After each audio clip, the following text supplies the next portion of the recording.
We really just need some more professionalism from y'all here. Facts. It's not like we're all like 19, 20, 21 years old. Mm-hmm. No. It's not like I'm college expecting the utmost quality. It's not like college is a massive social experiment where you put people with unformed prefrontal cortexes in the same place and just like tell them to be adults. Facts. Not at all what this is. Not at all. And welcome back to the Audacious podcast, where the hot takes aren't even the hottest thing that we talk about. My name is Talon Bolmy. I'm your host of the podcast, as always. And today I'm joined by two wonderful guests. I have with me Daniel Wright. What's up? What's up? Glad to have you on the podcast. And I also have Carlie Frederiksen. That's right. Did I pronounce your last name correctly? Mm-hmm. Perfect. Glad to have you on the podcast. And before we do jump into the main topic of today's episode, I do want to introduce these two guests a bit more properly. So Daniel, if you would, tell us your major, your hometown, and your favorite sport. Yeah, so I am from Monroe, Georgia. It's kind of like smack dab between Atlanta and Athens. I'm a digital media communications major, and I love most every sport, but it's probably got to be baseball. I played for years. Yeah. Wow. Love baseball. Okay. I would have totally guessed football, just Really? from our interactions. Interesting. Yeah. I love football, but I'm a baseball guy. Okay. Yeah. Okay. I respect it. We also have Carlie, if you would, tell us your major, your hometown, and your least favorite sport. Oh, my least favorite sport. Mm-hmm. Okay. Well, I am a music education major. I'm a singer, obviously, a vocalist, and I'm from Piedmont, South Carolina. So up the road a little bit. My least favorite sport, this might be a hot take, actually. Bonus hot take. Get started early. I don't like golf. Okay. I don't feel like that's as hot a take as you might think. Really? A lot of people don't like golf. At this Okay. school, that's kind of a hot take. That is true. Yeah, We have a we have a big great golf golf community team. here. Yeah, Yeah. nothing against the golf team. I love people doing good at things, right? Just I don't enjoy It's just not for you. partaking, Yeah. and I'm terrible at golf. I tried Top Golf one time and I hated it. I just can't swing. I mean, I played softball, but it's a way different swing. Yeah, that's fair. No, I am much more in the disc golf camp. I mean, there's a lot of pros to it. It's free, for one. You don't have to pay $70 to go shoot 18 holes. And secondly, it takes like maybe an hour versus 4 hours. So I'm a huge disc golf guy. AU has turned me into that, I will be honest. But it is so good to have you on the podcast. And y'all know the drill. I have one more question for each of these guests. So I guess we'll go back to Daniel. What would you say is your hottest take? Hottest take of all? Yeah. Oh gosh. Oh, yeah. Your most unpopular opinion. Let's hear it. Taylor Swift doesn't deserve her popularity. She's not that good. You just stepped on some toes. Yeah. Okay. Yeah. Okay. I appreciate some of her music, but like in general, not it. Not it. Freaking what was that album? Folklore did not deserve a Grammy. I just offended like boy. half the population of this campus. I My can't bad. speak on this because I've never listened to a Taylor Swift album. Like, You're not missing anything. Oh, stop, Daniel. I love her old stuff for sure. That's just wrong. okay. Do you have an artist that you think deserves more of that spotlight? In mind? I mean, not a singular artist, but Right. I think there are a lot of artists who deserve way more popularity than they get. Yeah. I will say one thing Daniel. about Daniel deserves it. there you go. No, please no. I will say one thing about Taylor Swift, like, as much as, like, I don't really care for her style of her music or her writing, she does know how to capitalize on her audience. Oh yeah, she's like an incredibly impressive performer and businesswoman, without a doubt. Yeah. Yeah, it's just amazed me how much she's been able to just put herself out there, and, like, her fans are not getting tired of her at all. If anything, they're continuing to want more and more of it. Like, we're getting Taylor's versions every single year. And at that point, it's just like, okay, you know what? I think I've gotten kind of enough of seeing Oversaturation. that woman on screens and stuff. Or a Taylor Swift quiz trivia event. You know what I'm That talking was about. not my idea. I do not speak for the opinions of all student activities members. Dress up as your favorite era. No, Oh. that was one of the events here. As a non-Swiftie, I did not attend. Okay. No, that's pretty good though. If you go up to anybody and tell them that, they'll either be like, "I totally agree," or "What are you saying?" I will either be like a hero or public enemy number one. Or an anti-hero, as you Oh could my say. goodness. Why? Maybe he is a Swiftie. I don't know. No, I'm not. He's bullying. He's lying to us. Good one. No, that's a great one. How about you, Carlie? What is your hottest take? My hottest take, I don't have a lot of hot takes, but this one is one people might not agree with. I absolutely despise pizza. What? Woo! It's too greasy, Oh. it's messy, and just to me does not taste like the best food I could eat, you know? It's just not my favorite. Man. I love pizza. Man. I'm so sorry. I'm so sorry. Like, there's not even like one style of pizza that you like. I mean, New York pizza is a little bit more tolerable because it's like, I don't Thin know. crust. Yeah. Don't let calf pizza speak for all pizza. Calf That pizza is is true. awful. That is true. I mean, as a gluten-free, quirky kind of guy, I very much appreciate that they have a gluten-free crust. Like, that is what elevates the calf pizza above all else. But just liking pizza in general, like, Yeah. I have not heard that from anybody. Yeah. That's amazing. I know. That's amazing. You're just born with unique taste buds. That must be it. But like, here's the thing, right? If you're on like a worship event, like a retreat, right? All they give you is pizza. all they give It's you is always pizza. pizza. So But what do you listen, do listen. in that situation? I take food gladly, okay? Okay. And I eat it. And I'm like, you know, you just fed me, so I'm going to Free eat it. food is still food. That is true. Exactly. That is It's true. not How good can you food, complain? but it's still food. How can you complain? You know? No, that's amazing. But it is worth mentioning. It's funny that I brought up the retreat and, you know, BCM worship stuff, because with me I have two wonderful worship leaders here, whether they've been serving on BCM, New Spring, or Fuse. It's these two have been in the worship field for a very long time. And so I do want to open up with this question. Like, when did you feel like a calling on your heart that you knew that you wanted to become a worship leader and to lead worship in that way? And how did you respond to that initially? Well, I can take this one first. Yeah, go ahead. I started singing in church when I was like 12 years old, and my sister did. She was on the worship team and everything, so I wanted to be a part of it, right? And I could already find harmony at that point, and I was like, I think I like this. So I started doing that, and then this is actually backwards, but it's okay. I got saved after that. Wow. After I wasn't on a worship team yet, but I knew I really wanted to do music. But then I got saved after that when I was 12, and I was like, I know exactly what I'm going to do.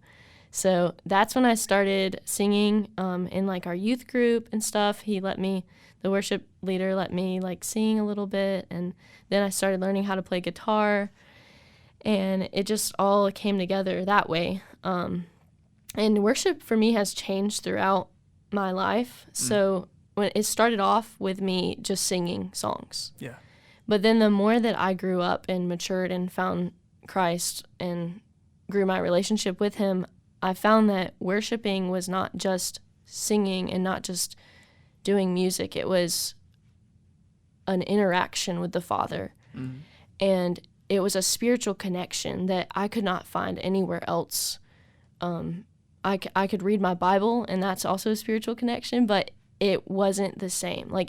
The calling is for music, being in music is just, we each have our own callings in life. So the fact that God gave me a gift to be able to communicate with him in that way and to touch him that way Yeah. was, for me, like the reason why I kept doing it. Because I knew that if I stopped, then I could find other ways to connect with God, but it wasn't going to be as intimate and as powerful, because that's my gift. That's what God gave me to use. And so, you know, he's developed that throughout the years of, this is what I want to do. And now going into music education, it's a little bit different, but I can also use those music gifts to glorify God and to share with the gospel with my students, and like not in a way that's actually against the school stuff, but it's still being who I am with Christ. Like using my gift is gonna connect me to other people and connect me to Christ. So Yeah, that's so good.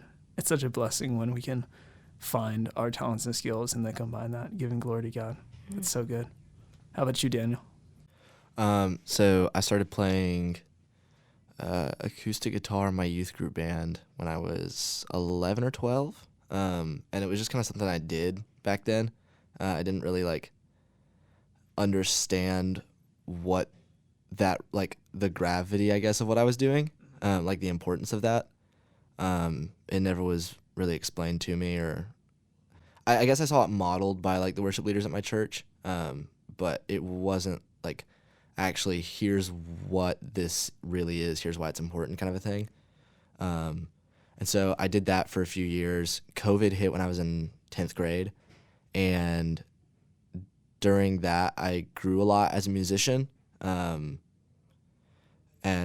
that was a really transformative period for me. And then junior year of high school as well, I started playing in another youth group, had an apologetics class in my Christian high school that really transformed my faith in a lot of ways. And our teacher brought in a guest speaker, the worship leader from his church, one week to talk about worship and what it is and what it looks like and the importance of it. And that really transformed my mindset when looking at it, knowing that it's more than just music, which should be obvious, but as a 15, 16-year-old kid, didn't really understand that. And then going into this, my senior year of high school, I think is when things really changed for me. I started going to new church, got involved in a new youth group, got involved in a really prayer focused worship space, and just a space where the leaders really stressed the importance both in the service and spiritually of what we were doing, and what that really meant. And that was really big for me. And at some point between junior year and senior year, it changed from I just play guitar in the band to this is my outpouring and service, and I do it through the gifts God's given me, through the musical gifts He's given me. Yeah. And then being here, I think even my outlook on a lot of it has changed, and it's become much less of I'm prepared to play music so that I can play everything correctly, to I'm prepared to play music so that I can play everything correctly, but so that I can be connected with the Father while doing it, and I can just worship and not just be up there to play guitar. Yeah. So I can connect while helping lead. Yeah. That's great. Now, both of you touched on this a little bit.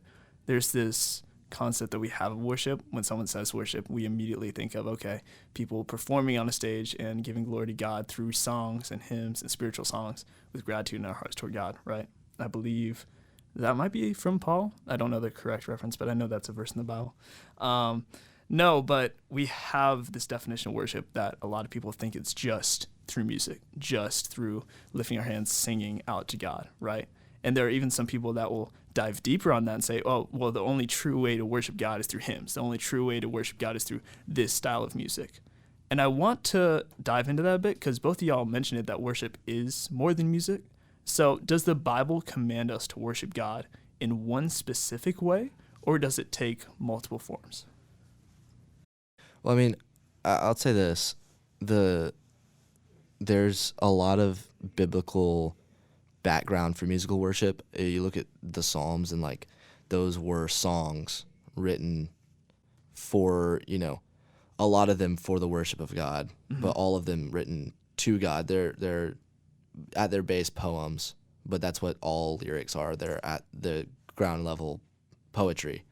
But they were written to be sung in praise or in worship. So I think that's where a lot of, musical worship background comes from. But also in Romans 12, Paul commands us to present our bodies as a living sacrifice. He calls it our spiritual worship. And so that encompasses every aspect of our daily lives, like everything that we can do. He doesn't say, present your hands as a living sacrifice or present your mind as a living sacrifice. So present your body as a living sacrifice, encompassing everything we can do and will do on a daily basis to be worship to the Father. Mm-hmm. Yeah, I had that verse written down too. Yeah, so we have to also look at like, what does it mean to worship? Because a lot of people are like, well, I want to worship God, but I don't know how. Because maybe they don't have singing background or playing background in music and things like that.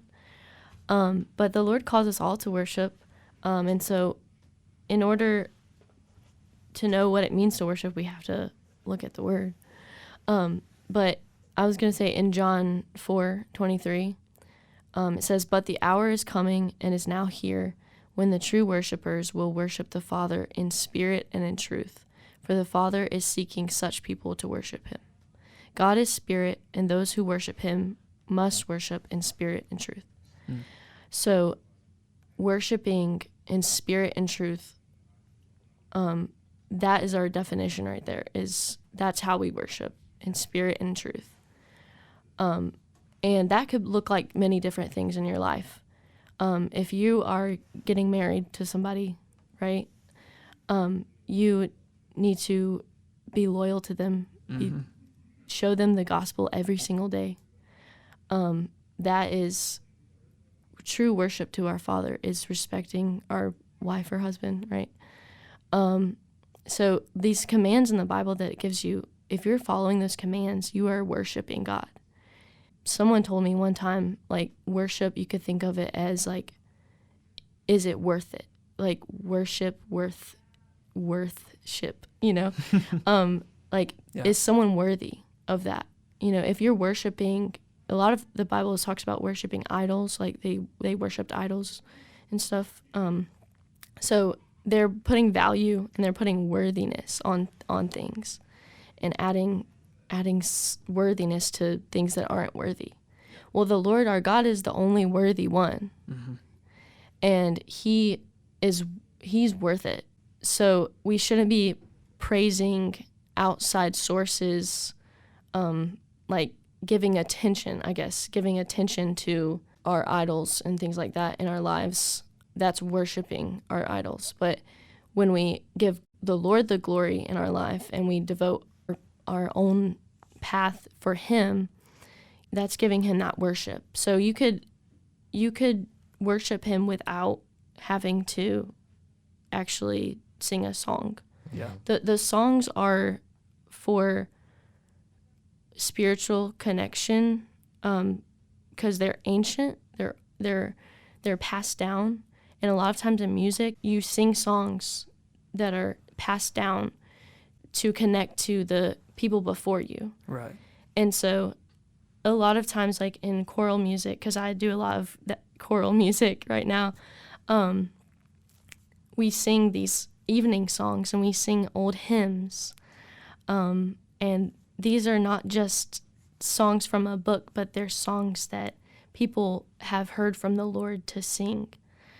So we're connecting with our ancestors by hearing these hymns that they wrote, and hearing songs that David wrote, like from the Lord, like these are from him, connecting to the Lord. Like it only connects us as a community and as a church, So singing connects us as a church when worship connects us as believers. So we are, that's our individual thing. We have to worship the Lord individually. And then when we come together and sing, that's our connection with the church. Right. So that's the way I look at it. Yeah, it's the worship we have as a community. That's good. Yeah, that reference that you used, John 4:23, let's dive a little bit deeper into that. So, Jesus says there's coming a time when we will worship in spirit and in truth.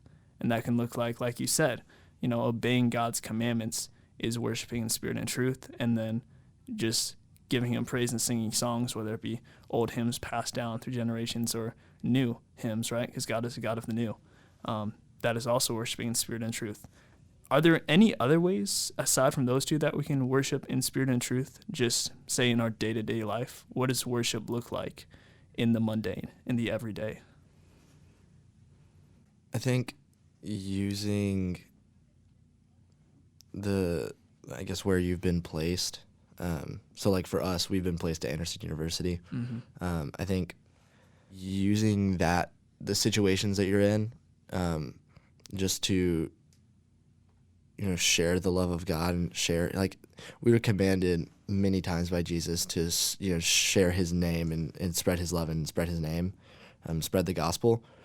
And that in and of itself, spreading the word of God, spreading the gospel is a form of worship because it is an obedience to his commandments.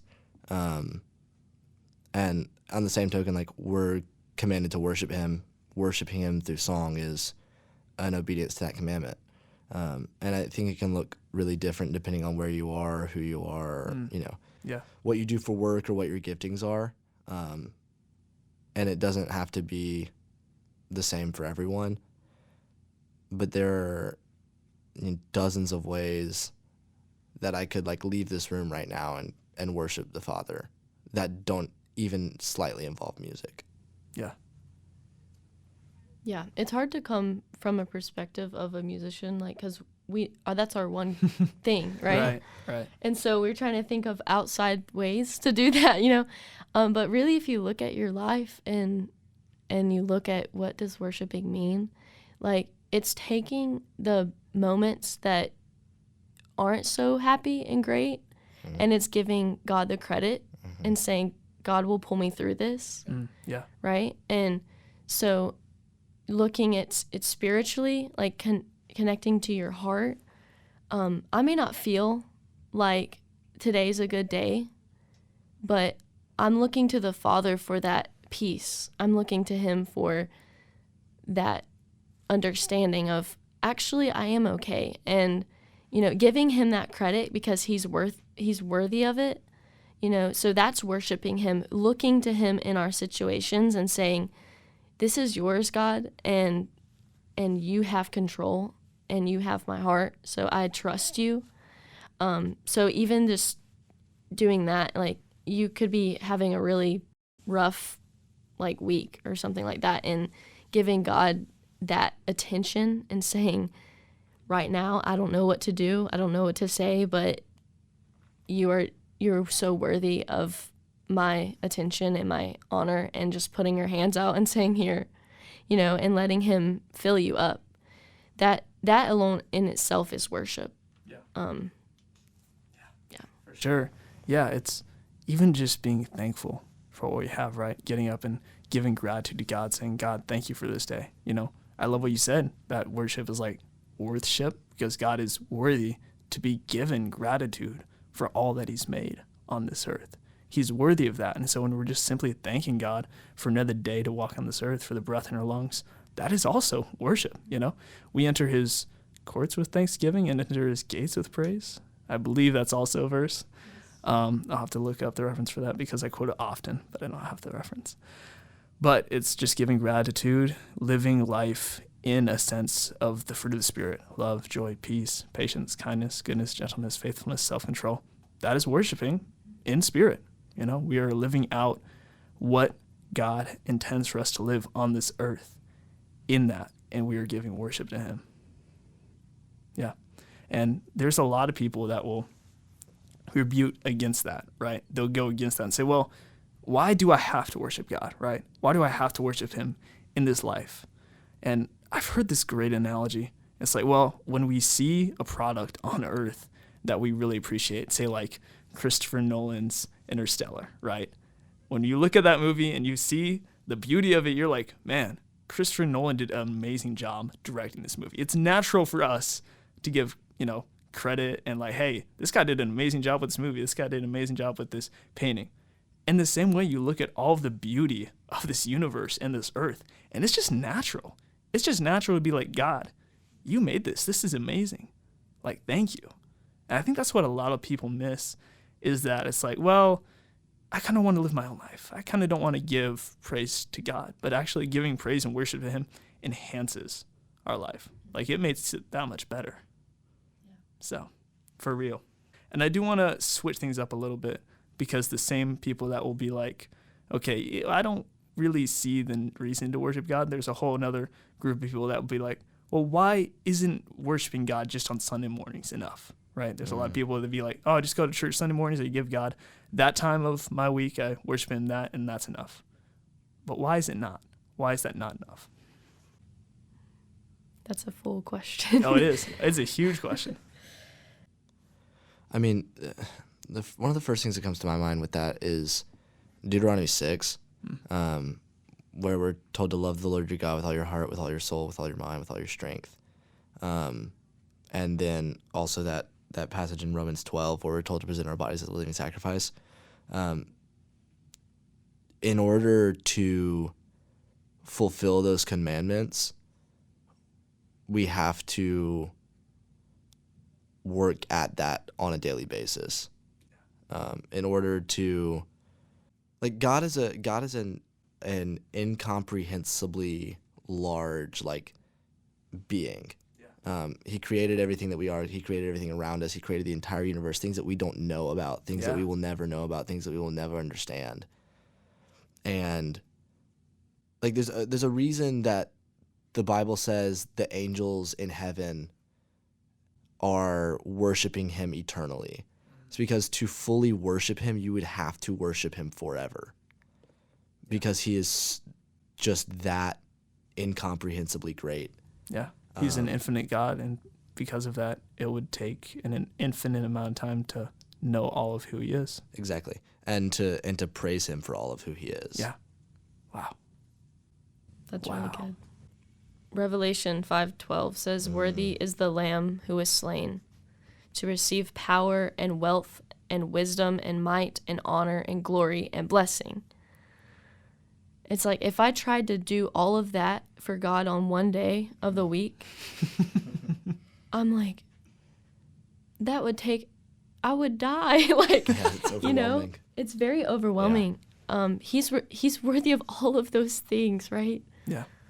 And it's like, we're not wealthy. Okay, so what we have is what we have, right? And then we're not fully wise. That's only from the Father. And we're not honor and glory, right? And so all of this that we aren't, like, we have to come before God and ask of him to give us. Mm-hmm. And it's not going to be one day a week kind of thing to be able to glorify him in all of those ways. Like, exactly what Daniel said. Like, yeah. I just don't think that there's anything in the Bible that says that Sundays you're good. Like, just do the Sundays, yeah, right, and then you'll be good. Yeah. You know? It's just intentional that it's all throughout the Bible, so that there's so much to learn that we can't stop. Yeah. Mm. Even in the Bible, which is just like a couple of books, like, you could never stop learning if you continue to read the Bible throughout your whole life. Well, and I'll say also that it's really easy to show up to church on a Sunday morning and just kind of ride the emotional high, and connect solely with the emotion of that can be very present during worship music, and not connect at all spiritually, and feel like you're fine for the week. Like, that's definitely a real thing. That's, like, definitely something people struggle with. I've struggled with that in the past, honestly. Mm-hmm. But I think to truly connect with God, if you really want to, you're going to be hungering for that more than just on a Sunday, more than just one day a week. Yes. Yeah, once you taste how good he is, like, you can't help but to want more of him, to want to know him more. That's right. Yeah. Yeah, that's great. And I love this analogy I heard when I was working at Crossroads Summer Camp over the summer. You know, I don't feel like it's emphasized enough, but we have a relationship with God, you know. We are, as the church, the bride of Christ. He uses that analogy, right? And so I heard this, and it stuck with me because it's such a good way of portraying it. You know, when you say, as a man, you go up and propose to your wife. You get down one knee, you bring up the ring, you're like, I'll just use Darla as the name. It's like, Darla, I want you to be my wife, and I'm going to give you 95% of me. 95. 95. I'll take it. I'm just kidding. Just kidding. No, because when you propose and you're asking someone to marry you, like, I'm giving you all of me, right? Right. I'm going to give you Like the everything John I am. Lennon song. Mm-hmm. Like, if you were to John go up Legend. to someone and say, Let's bring it back. Bring it back. yeah, if you were to go up to someone and say, I'm giving you 95% of me, it's like, what? Right? A marriage is complete commitment. A marriage is giving your partner your everything and not keeping anything for yourself. In the same way, that's our relationship with God. He wants all of us because he created all of us. He knows all of us. He sees all of us. And so for us to even try to say, like, oh, God, I'll give you this part of my life, but I kind of want to hang on to this. Like, that is so silly because he already sees that and he knows it. And he knows how much better our life would be if we would just take that and give it to him as well. That's so good. Any other thoughts? Agreed. Yeah, no, I was just gonna say, I think it's like the concept of the bride of Christ, I think is a weird concept for like a lot of dudes to connect with. Right. But it encompasses like the perfect picture that God intended from like the creation of the world, of the like us communing fully with him and like being fully with him and fully relational with him, which I think is like just a really cool concept Yeah. overall. Yeah. That's good.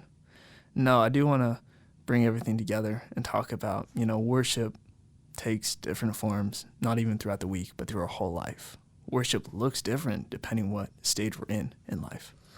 But I think as Daniel was talking about, we can ride the high of the emotion of church. It's so easy for us, if we have a routine of worship, right, of devotion, to get caught up in that routine and then to simply go through the motions without getting the spiritual nourishment that actually comes from it.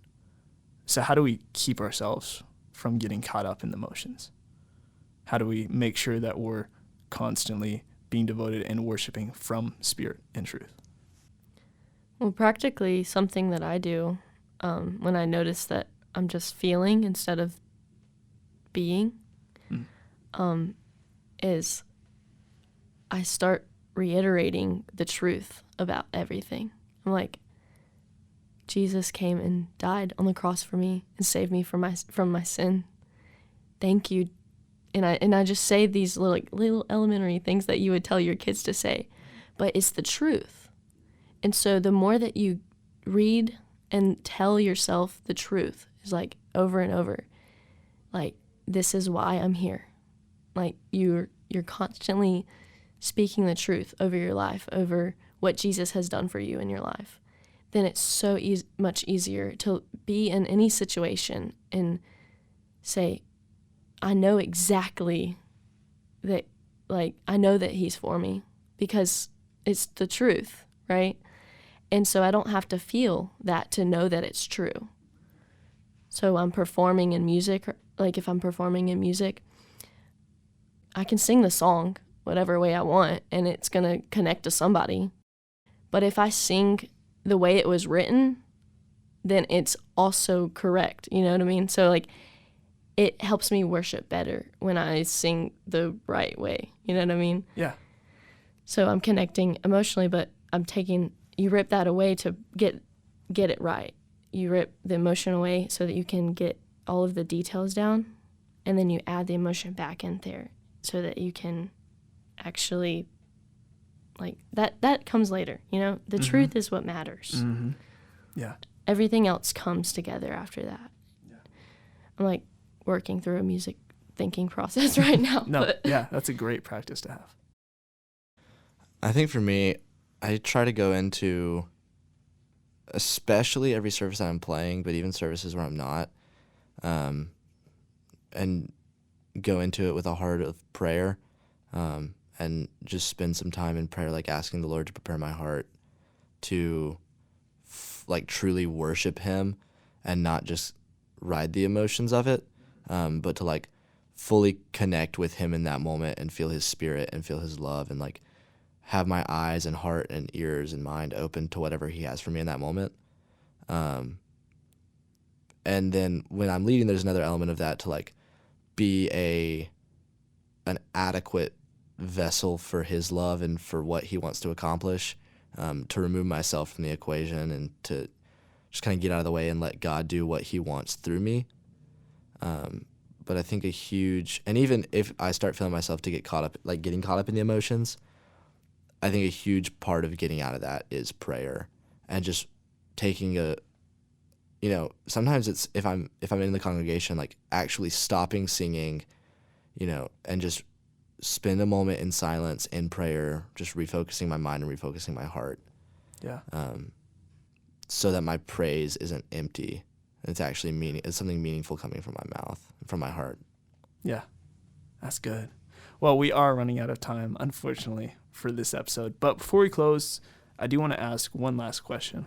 What's one piece of advice or encouragement that you'd like to give the listeners for the week ahead? I encourage the listener to find ways to worship God that aren't normal to them, because I'm going to be doing that this week, because so many open-ended questions about worship is like, okay, what all do I do that gives worship to the Lord, So I encourage whoever's listening to go and find their calling that God has put on their life, because you need to do that so you can glorify him completely. Mm-hmm.